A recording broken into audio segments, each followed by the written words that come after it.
মহিলাদেরকে রাতে ডাকা হতো, দিনে যখন তখন মানে ভয় দেখানো হতো যে না গেলে তার অন্য ব্যবস্থা আছে, তার স্বামীদের তুলে নিয়ে যাবে, ছেলেদের। সবচেয়ে বেশি হিন্দু এখানে মুসলিম নাই তো, কোনো জায়গায় মিটিং হলে কটা মুসলিম আসে, সবই তো আদিবাসী।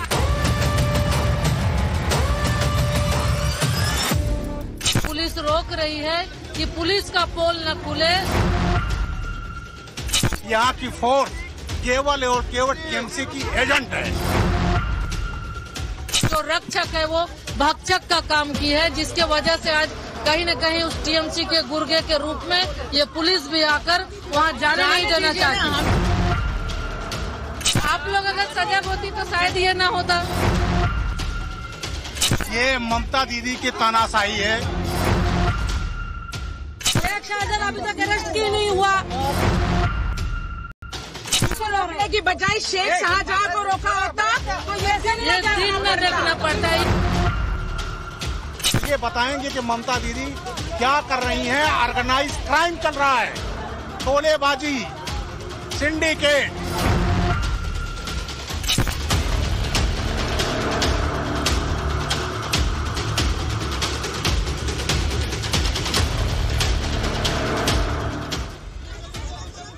बंगाल में गजब के हालात हैं। एक तरफ ममता दीदी हैं, दूसरी तरफ सारी पार्टियां एक साथ हैं।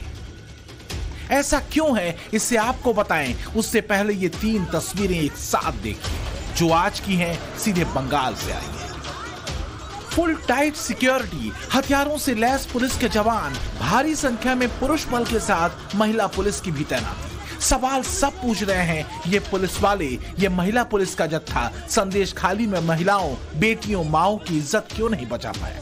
क्यों ये महिलाएं कैमरे के सामने बेहद संगीन और गंभीर आरोप लगा रही हैं? ऐसे आरोप जिसे सुनकर हर हिंदुस्तानी सिर शर्म से झुका ले, लेकिन दुर्भाग्य से ऐसा हो नहीं पाया। फिलहाल जो हो रहा है वो देखिए। बंगाल की सड़कों पर जो चल रहा है उसकी तस्वीरें आपके सामने हैं। ममता दीदी की पुलिस ने संदेश खाली में बॉर्डर सील किया है। सामने की तस्वीरें देखकर ऐसा किसी को भी समझ में आ जाएगा, बंगाल के अंदर मानो संदेश खाली बॉर्डर बनाया गया। मकसद है संदेश खाली तक पहुंचने की सड़कें ब्लॉक कर दो, किसी को जाने मत दो। लेकिन सच के खुद के पैर होते हैं दीदी, वो चलकर बाहर आ ही जाता है। संदेश खाली का सच वहां की पीड़िता ने दुनिया के सामने रखा है और लोगों ने उसे सुना है। विपक्ष, चाहे वो बीजेपी हो, चाहे वो कांग्रेस हो, चाहे वो सीपीएम हो, सबको न्याय के बदले अंधेरगर्दी होती दिख रही है। अधीर रंजन तो कह रहे हैं कि कहां है मोदी सरकार, पैरामिलिट्री क्यों नहीं भेजते, संदेश खाली को पैरामिलिट्री के हवाले करो। अंदर जाने में उनको लगता है कि कोई दूसरी राज खुल जाएगी, इसलिए डर के मारे रुकते हैं।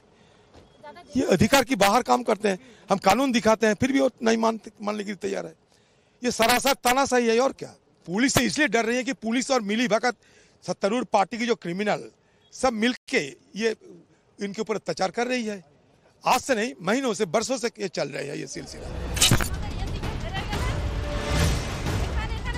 भला अंधेरगर्दी और क्या होती है? जो महिलाएं खुद के साथ अत्याचार का आरोप लगा रही, उन्हें इंसाफ नहीं, और उल्टा उन तक कोई न पहुंचे इसके लिए इस तरह की बाड़ेबंदी हद है।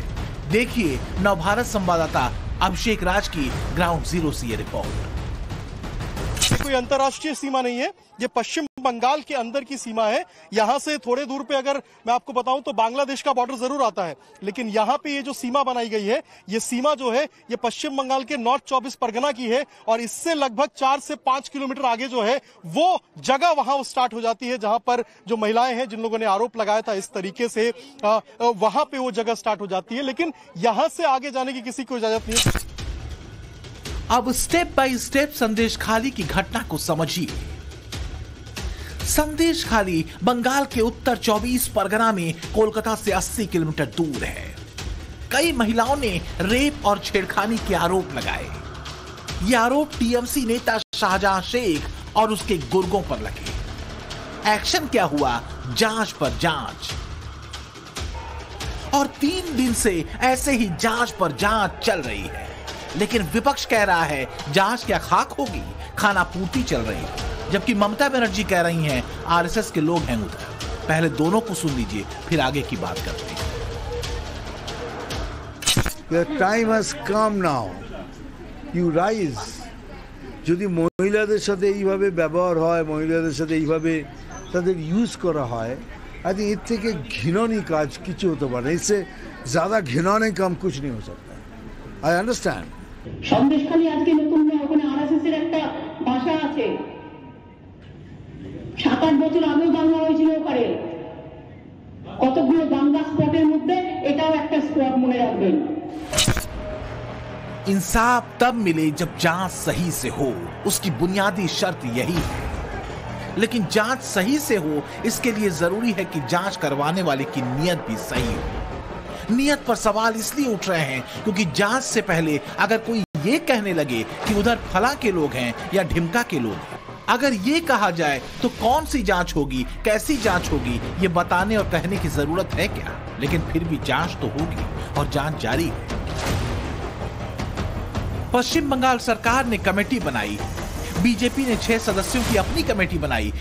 बीजेपी की कमेटी में 4 सांसद, 2 मिनिस्टर शामिल हैं।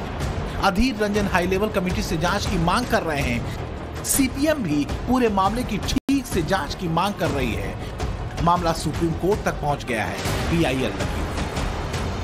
संदेशखाली मामले को लेकर दिल्ली में हड़कंप है। मामला सुप्रीम कोर्ट पहुंच गया है। याचिका डालकर ये मांग की गई है कि इस मामले की सीबीआई जांच करे, वहीं इसमें सारी सुनवाई पश्चिम बंगाल से बाहर हो। Considering the seriousness of the allegations, I have filed a PIL in Honorable Supreme Court of India, wherein primarily I have sought independent and fair investigation of this entire incident by CBI or by SIT duly constituted by Honorable Supreme Court of India under monitoring of Honorable Supreme Court of India. लेकिन पहले भी बताया और दोबारा से बता दें, अभी तक जांच के नाम पर ढाक के 3 पात हुए हैं। ग्राउंड जीरो पर बीजेपी की कमेटी को जाने से रोका जा रहा है, ऐसा उनका आरोप है। सुप्रीम कोर्ट को अभी डिसाइड करना बाकी है कि क्या करवाना है, लेकिन संदेशखाली बैटल ग्राउंड बना हुआ है, वहां धारा 144 लगी हुई है।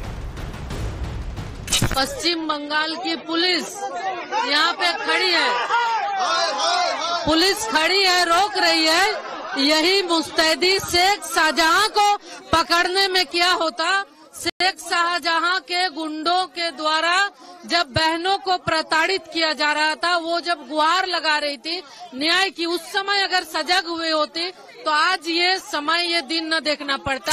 और यहाँ पर रोका जा रहा है इसलिए कि हम लोग ममता दीदी का तांडव वहाँ ना देख पाए, लेकिन ऐसा ये छिपेगा नहीं। और ये तानाशाही जो